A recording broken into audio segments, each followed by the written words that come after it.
Chapter number 16 fiscal impact.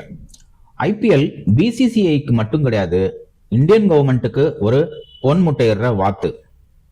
அது மூலமா நிறைய டாக்ஸ் கலெக்ட் பண்ணிட்டு இருக்காங்க.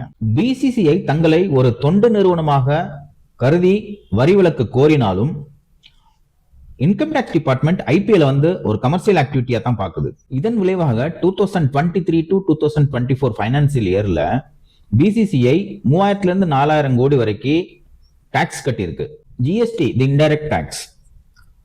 டிக்கெட்டிங் காஸ்ட்ல இருந்து 18% நம்ம கால்குலேட் பண்ணோம்னா ஒரு சீசனுக்கு 500 crore டிக்கெட்டிங் காஸ்ட் பண்றாங்க. அதுல 18% டைரக்டா கவர்மெண்ட்டுக்கு போகுது. மற்றும் டிஜிட்டல் ரைட்ஸ் ஸ்பான்சர்ஷிப் மூலமா பிசிசிஐக்கு 48,000 crore மேல வருது, இன்கம் வருது. அதுக்கும் ஜிஎஸ்டி அப்ளிகபிள் ஆகுது. கிரிக்கெட்டர் சேலரியில இருந்து டைரக்டா டிடிஎஸ் லெஸ் பண்ணிட்டு தான் அவங்களுக்கு கொடுப்பாங்க. 10 to 30% வரைக்கும் அவங்களுக்கு டிடிஎஸ் கட் பண்றாங்க. ஒரு ஆஸ்திரேலியன் பிளேயர் இந்தியா விளையாடுறப்போ அவரோட டோட்டல் சேலரி ஒரு 20 crore இருக்குன்னா அதுல 20% டைரக்டா இந்தியன் கவர்மெண்ட்டுக்கு டாக்ஸா போயிருது.